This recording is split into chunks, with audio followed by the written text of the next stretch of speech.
सबसे पहला है क्या है, फर्स्ट इंपॉर्टेंस है मैनेजमेंट की, मैनेजमेंट इंक्रीजेस एफिशिएंसी, कि इसमें एफिशिएंसी क्या कर देते हैं, इंक्रीज कर देती है। एफिशिएंसी का मतलब क्या होता है, सुनते जाओ फटाफट, स्पीडली कराऊंगी, कम कॉस्ट में ज्यादा काम करना। अगर मैनेजमेंट अच्छी है तो आप कम कॉस्ट में ज्यादा अच्छा काम कर सकते हो। यहाँ पे मेंशन करना, कॉस्ट कम, प्रोडक्शन ज्यादा। तो बस यही चीज है इसके अंदर कि अगर आपकी अच्छी मैनेजमेंट है तो आप कॉस्ट कम कर सकते हैं, प्रोडक्शन ज्यादा कर सकते हैं, तो इसमें फायदा ही है, खुद देख लो। ठीक है। सेकेंड है management creates a dynamic organisation. Creates a dynamic के अंदर आपको क्या लिखना होता है बेटा, सुनना सभी।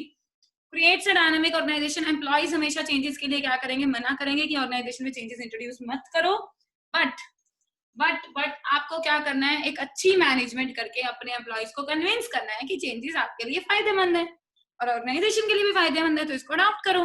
तो क्रिएट्स अ डायनामिक ऑर्गेनाइजेशन में क्या होता है कि मैनेजमेंट जो है उसके अंदर कन्विंस कर पाते हैं हम अपने एम्प्लॉइज को चेंजेस को अडॉप्ट करने के लिए।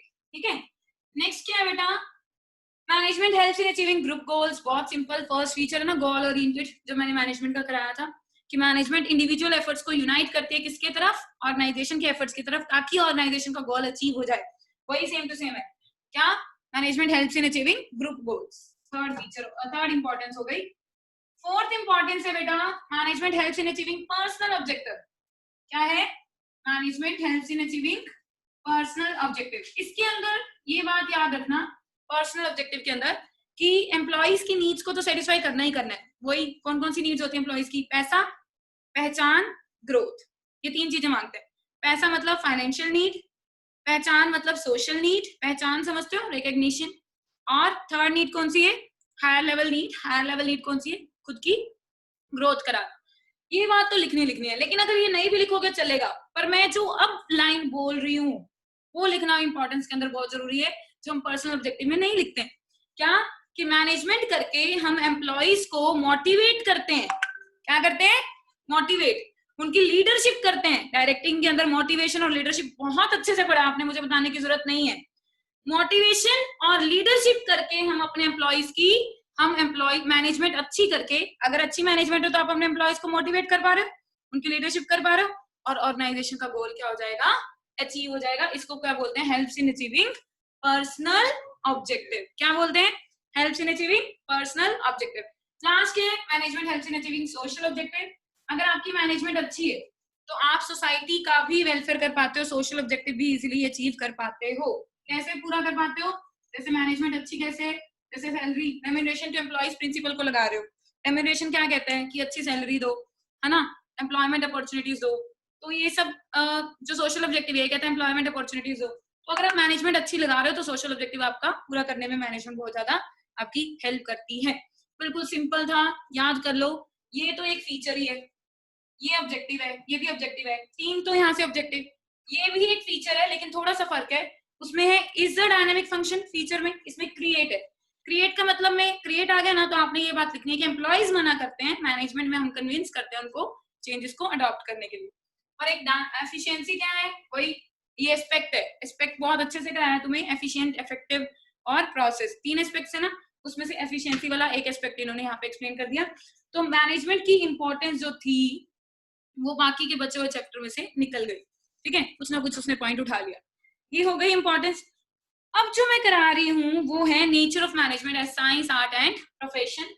नेक्स्ट चैप्टर सभी ध्यान से समझेंगे, है बहुत इजी, क्लियर है तुम्हें। ठीक है, बिल्कुल इजी है। साइंस, आर्ट एंड प्रोफेशन, बिल्कुल सिंपल। साइंस, आर्ट, प्रोफेशन, समझो क्या होता है कि साइंस जो होती है ना, हम यहाँ पे नेचर चेक कर रहे हैं मैनेजमेंट का, नेचर ऑफ मैनेजमेंट। नेचर से मतलब क्या है कि मैनेजमेंट किसके जैसी है। अब इसकी क्या करनी है हम लोग को, टेस्टिंग। क्या करनी है, टेस्टिंग, चेक करना है कि मैनेजमेंट किसके जैसी है। बहुत इजी, पहले चेक करेंगे कि क्या मैनेजमेंट साइंस है, इसकी टेस्टिंग करेंगे, फिर आर्ट में टेस्टिंग करेंगे, फिर प्रोफेशन में टेस्टिंग करेंगे। तो ये टेस्टिंग अभी कैसे करनी है सभी ध्यान से सुनेंगे। सबसे पहले साइंस, अगर साइंस की टेस्टिंग करनी है, क्या साइंस मैनेजमेंट का नेचर है, क्या मैनेजमेंट साइंस के जैसी है, ये टेस्टिंग करने के लिए अभी सुनेंगे। ये टेस्टिंग करने के लिए साइंस का मीनिंग और साइंस के फीचर डिस्कस करेंगे।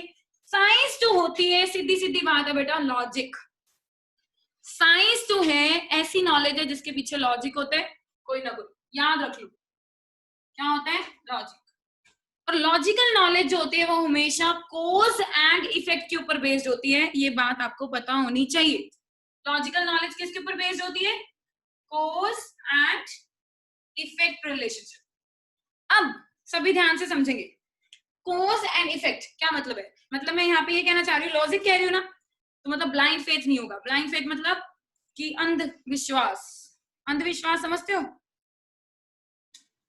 अब कोज एंड इफेक्ट क्या होता है ये समझ लो। कोज का मतलब होता है कारण, इफेक्ट का मतलब होता है असर। कि साइंस के अंदर हर चीज लॉजिकली होती है जिसमें कारण और उसका असर साफ साफ पता होता है, और इस कारण और असर को साइंस की लैंग्वेज में इन्होंने वर्ड यूज किया है कोज एंड इफेक्ट के लिए, सिस्टमेटाइज्ड बॉडी ऑफ नॉलेज।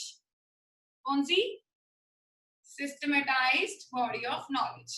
तो मीनिंग जो है साइंस का यही है कि एक ऐसी नॉलेज है जो कि सिस्टमेटाइज्ड है। सिस्टमेटाइज मतलब लॉजिकल है, जिसके पीछे कारण और असर हमें साफ साफ पता है, हमें उसके पीछे का लॉजिक पता है, ठीक है।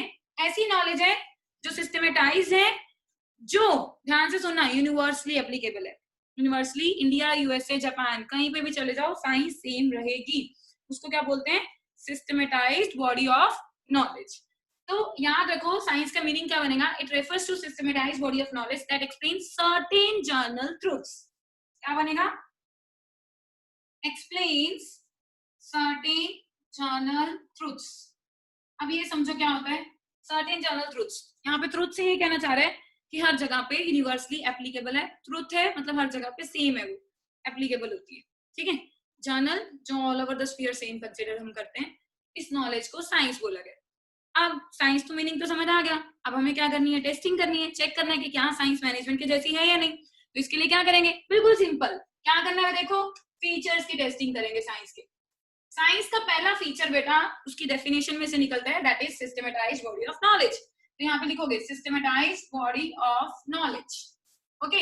इसमें आप साफ साफ ये चीज मेंशन करोगे साइंस के अंदर, क्या क्या मेंशन करोगे कि इसमें इस तरह की नॉलेज होती है जिसमें कोज एंड इफेक्ट रिलेशनशिप होता है, और सभी सुनना, और जिसके पीछे लॉजिक होता है।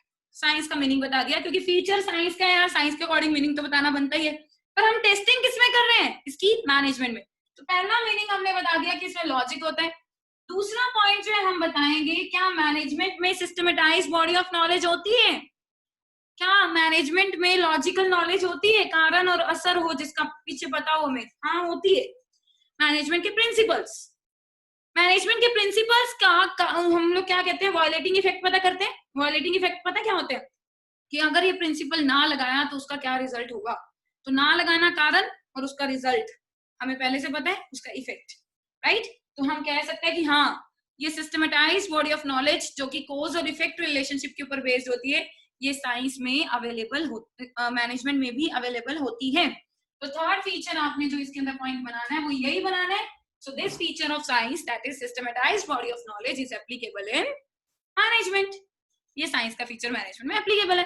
तो एक सिस्टमेटाइज्ड बॉडी ऑफ नॉलेज के अंदर आपने 3 पॉइंट बना दिए, कोई दिक्कत, इजी था।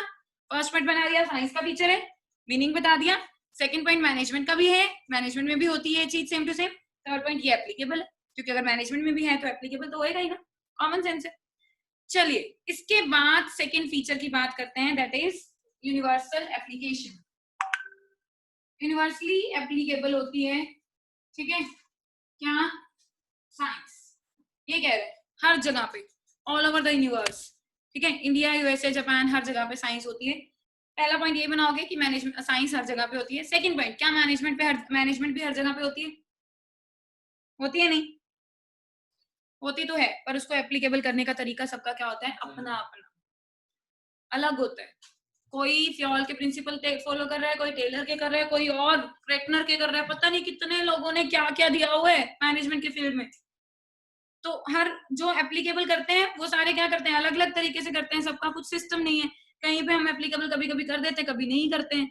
तो हम लोग ये कह नहीं सकते कि यूनिवर्सली एप्लीकेबल होता है, क्योंकि कभी सिचुएशन ऐसी होती है, जैसे डिवीजन ऑफ वर्क है, काम बांटते हो तो स्पेशलाइजेशन मिलेगी, हमें पता है। कभी कभी सिचुएशन ऐसी होती है कि यार काम बांटना बनता ही नहीं, मैं अगर अपना काम किसी से करा रही हूँ तो कोई काम ऐसा भी तो होगा जिसमें मैं नहीं बांट सकती यार, वो मुझे ही करना पड़ेगा, किसी और को करना आएगा ही नहीं वो, राइट। तो ये क्या हो गया कि हाँ ये फीचर साइंस का है पर मैनेजमेंट में ये 100% एप्लीकेबल नहीं है, ठीक है, बताना पड़ेगा क्योंकि मैनेजमेंट की नॉलेज यूनिवर्सली एप्लीकेबल नहीं है, तो मैनेजमेंट में 100% एप्लीकेबल नहीं है। साइंस का थर्ड फीचर, इसके भी 3 पॉइंट बना लेना भाई, पहला साइंस का मीनिंग, दूसरा मैनेजमेंट में है कि नहीं, तीसरा एप्लीकेबल है कि नहीं, ठीक है। फिर उसके बाद थर्ड पॉइंट है based on experimentation and observation. क्या है? Based on observation and experimentation. कि साइंस जो है वो कंप्लीटली एक्सपेरिमेंट्स के ऊपर डिपेंड करती है। पहले एक्सपेरिमेंट्स किए जाते हैं बहुत सारे, फिर उसके बाद फाइनल कंक्लूजन निकाला जाता है, डिसीजन लिया जाता है। क्या डिसीजन लिया जाता है बेटा? क्या कि ये जो भी हम लोग मैनेजमेंट के फील्ड में जो भी एप्लीकेबल कर रहे हैं, जो साइंस के फील्ड में जो भी हमने बनाया है, कुछ प्रॉपर एक्सपेरिमेंट्स करके बनाया है। क्या मैनेजमेंट में एक्सपेरिमेंट्स होते हैं? बिल्कुल होते हैं, बिल्कुल होते हैं। कैसे? क्योंकि हम कोई भी प्रिंसिपल बना रहे हैं तो उसको एक्सपेरिमेंट करके देखते हैं पहले ह्यूमन बीइंग के ऊपर कि क्या एक्सपेरिमेंट सक्सेसफुल हो रहा है कि नहीं। But main point, human beings के ऊपर एक्सपेरिमेंट होते हैं मैनेजमेंट में। साइंस में तो ऑब्जेक्ट्स के ऊपर हो जाते हैं, ह्यूमन बीइंग पे भी होते हैं नो डाउट, पर ज्यादा ऑब्जेक्ट्स पे होते हैं। मैनेजमेंट में तो ह्यूमन बीइंग्स पे होते हैं, और ह्यूमन बीइंग का नेचर अनप्रेडिक्टेबल है। क्या है? अनप्रेडिक्टेबल। कुछ नहीं कहा जा सकता, बिल्कुल भी नहीं कहा जा सकता। आज हमने उस पर एक्सपेरिमेंट किया, वो खूब मोटिवेटेड था, बहुत खुश था, उसने मन लगा के मेहनत करी और अच्छे से काम कर दिया, हमारा काम पूरा हो गया, हम खुश हो गए। अगले दिन उसी बंदे से सेम सारा कुछ उसको प्रोवाइड करके काम करवाया, उसने करा नहीं। क्या हो गया? मूड खराब है, मन नहीं है भाई साहब। अब इस केस में क्या करेंगे? एक्सपेरिमेंट फेल हो गया। यही चीज यहाँ पे मेंशन करनी है। क्या कि भी मैनेजमेंट में एक्सपेरिमेंट्स ह्यूमन बीइंग पे किए जाते हैं, और ह्यूमन बीइंग का नेचर अनप्रेडिक्टेबल है, जिसकी वजह से हम कहते हैं कि क्या कहते हैं कि ये फीचर 100% एप्लीकेबल नहीं है। यूनिवर्सल एप्लीकेबल भी नहीं एप्लीकेबल था, ये भी नहीं एप्लीकेबल कंप्लीटली, सिर्फ एक था। तो ओवरऑल कंक्लूजन तीनों का पॉइंट के बाद, ये मोस्ट इंपॉर्टेंट है, ये नहीं लिखोगे तो मार्क्स नहीं मिलेंगे। ओवरऑल कंक्लूजन, जिसमें आपने साफ साफ ये बात लिखनी है कि टोटल साइंस के 3 पॉइंट है, जिसमें से एक एप्लीकेबल है, एक 100% एप्लीकेबल नहीं है, एक एप्लीकेबल बिल्कुल भी नहीं है, ठीक है। तो हम ये कह सकते हैं मैनेजमेंट प्योर साइंस तो नहीं है, बिल्कुल भी नहीं है, क्योंकि कुछ फीचर एप्लीकेबल है, कुछ नहीं है। तो हम क्या कहेंगे? मैनेजमेंट सॉफ्ट साइंस है, या फिर इम्प्लाइड साइंस है, या फिर सोशल साइंस है, या फिर इनएग्जैक्ट साइंस है। तो इसको बहुत सारे नाम दे दिए हमने, ठीक है। तो मैनेजमेंट जो है वो सॉफ्ट साइंस है, इम्प्लाइड, सोशल या इनएग्जैक्ट साइंस है। Clear everyone? चलो, ये हो गया हमारा साइंस कंप्लीट। नेक्स्ट है मैनेजमेंट एज आर्ट। आर्ट क्या होती है बेटा? सीधा सीधा मीनिंग बेसिक, कि जो आपने थियोरेटिकल नॉलेज ली है उसको क्या कर दो, प्रैक्टिकली अप्लाई कर दो, बट स्किलफुली। याद रखना, स्किलफुली, ढंग से, practical application of existing knowledge skilfully. जो आपके पास नॉलेज है ऑलरेडी उसको प्रैक्टिकली अप्लाई कर दो, बस। अब यहाँ पे प्रैक्टिकली अप्लाई तो कर दिया नॉलेज को, कौन सी नॉलेज को? एग्जिस्टिंग नॉलेज को, जो आपके पास ऑलरेडी है नॉलेज, उसको आपने क्या कर दिया? प्रैक्टिकली अप्लाई कर दिया। लेकिन कैसे अप्लाई करोगे आप? स्किलफुली अप्लाई करोगे, प्रॉपर इंटरेस्ट के साथ, स्किल्स के साथ। ऐसे ही नहीं कि नॉर्मल किसी भी तरीके से अप्लाई कर दिया, ऐसे नहीं, स्किल्स के साथ। इसको आर्ट बोला जाता है, कला बोला जाता है। तो अब इसके फीचर्स की टेस्टिंग करें, ये तो मीनिंग था आर्ट का, मीनिंग की टेस्टिंग नहीं करनी, क्योंकि फीचर्स मीनिंग से ही निकलते हैं। तो फीचर की टेस्टिंग होगी तो मीनिंग की भी होगी, है ना। तो हम फीचर्स की टेस्टिंग करते हैं। पहला फीचर जो है आर्ट का वो है बेस्ड ऑन थियोरेटिकल नॉलेज, कि आर्ट के अंदर थियोरी होती है, थियोरेटिकल नॉलेज होती है। अब देखो आर्ट के अंदर थियोरेटिकल नॉलेज कैसे होती है? कला के अंदर बता दो, कला कौन कौन सी है? म्यूजिक, सिंगिंग, डांसिंग, ये सारी कलाएं हैं, है ना। आर्ट है सबकी अपनी अपनी, इसके अंदर थियोरी होती है। लिख देना, क्या? म्यूजिक की बुक लिख देना स्वर निधि, और डांसिंग की लिख देना नृत्य कला, है ना। तो ये सारी क्या है? Theoretical knowledge. क्या मैनेजमेंट में भी थियोरेटिकल नॉलेज होती है? बिल्कुल होती है। मार्केटिंग मैनेजमेंट की बुक आती है, ठीक है, कॉस्ट मैनेजमेंट की बुक आती है, एचआर की बुक आती है, ह्यूमन रिसोर्स मैनेजमेंट, ठीक है। तो ये सारी थियोरेटिकल नॉलेज मैनेजमेंट में भी होती है। थ्योरी तो कहीं मैनेजमेंट की भी पढ़ लो, कहीं से भी, कितनी सारी बुक्स हैं, है ना, 2-4 एग्जाम्पल लिख देना बुक्स के। तो ये फीचर क्या एप्लीकेबल है? बिल्कुल है। तो फर्स्ट पॉइंट, क्या आर्ट में थ्योरी होती है? यस होती है। क्या मैनेजमेंट में थ्योरी होती है? यस होती है। क्या ये फीचर एप्लीकेबल हुआ? यस एप्लीकेबल है। बस 3 पॉइंट बनाए। बस ये जो पहले 2 पॉइंट है इसमें साथ में एग्जांपल ऐड करना होता है कि कैसे होता है, बस कैसे का आंसर साथ में देना होता है। 3 पॉइंट बनाए, फर्स्ट पॉइंट खत्म। सेकंड पॉइंट क्या है आर्ट का? दैट इज पर्सनलाइज्ड एप्लीकेशन, जिसका साफ साफ मतलब ये है कि क्या होता है कि कला को अप्लाई करने का तरीका सबका अलग अलग होता है, पर्सनलाइज्ड होता है। जैसे सिंपल सी बात सुनना कि एक पर्सन सपोज टू बी, उसके अंदर कला है किस चीज की? सिंगिंग की, और दूसरे पर्सन के पास भी है, तो दोनों का सिंगिंग करने का तरीका अलग होगा। 2 प्लेयर्स हैं, उन दोनों के खेलने का तरीका अलग होगा, है ना। 2 डांसर्स हैं, डांस करने का तरीका अलग होता है। तो हम कह सकते हैं कि कला सबकी अपनी अपनी पर्सनल होती है, मतलब पर्सनलाइज्ड वे, खुद का अपना अपना तरीका होता है उनको अप्लाई करने का। क्या मैनेजमेंट करने का सबका तरीका अपना अपना होता है? बिल्कुल होता है। हर पर्सन का मैनेजमेंट करने का तरीका क्या है? अपना अपना है। तो हम कह सकते हैं कि अगर कला को अप्लाई करने का सबका अपना अपना तरीका है, मैनेजमेंट को भी अप्लाई करने का अपना अपना तरीका है, तो ये फीचर एप्लीकेबल है। ये फीचर मैनेजमेंट का, मैनेजमेंट आर्ट का मैनेजमेंट में एप्लीकेबल है। ठीक है। थर्ड पॉइंट है based on practice and creativity. मैं लिख रही हूँ बेस्ड ऑन प्रैक्टिस, कि जितनी प्रैक्टिस करोगे कला के अंदर, तो सीधी सी बात है, साफ साफ क्या, उतनी आपके अंदर इंप्रूवमेंट आएगी। जितनी प्रैक्टिस करोगे उतनी इंप्रूवमेंट आएगी। कला का साफ साफ आर्ट का एक नियम है, रूल है।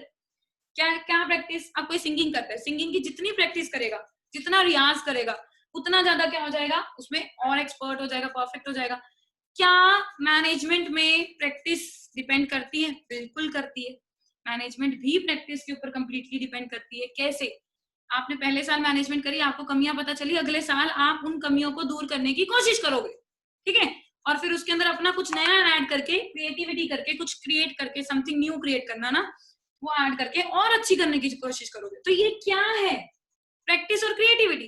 तो यही बात यहाँ पे मेंशन करनी है कि मैनेजमेंट में भी प्रैक्टिस होती है, आर्ट में भी प्रैक्टिस होती है, एग्जाम्पल के साथ मेंशन करना। थर्ड पॉइंट बना देना कि ये फीचर आर्ट का मैनेजमेंट में एप्लीकेबल है। तो टोटल कितने फीचर थे आर्ट के? थियोरेटिकल नॉलेज एप्लीकेबल है मैनेजमेंट में। सेकंड, पर्सनलाइज्ड एप्लीकेशन, ये भी एप्लीकेबल है। Third, based on practice and creativity, ये भी मैनेजमेंट में एप्लीकेबल है।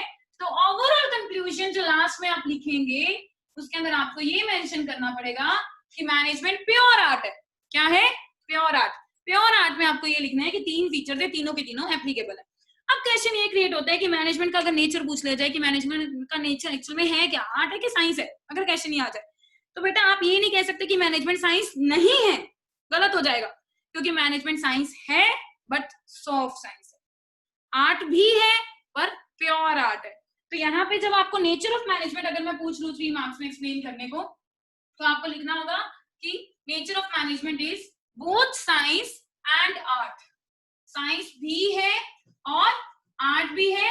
बाद में लिखना होगा कि बट साइंस जो है वो इनएग्जैक्ट है और आर्ट जो है वो प्योर है।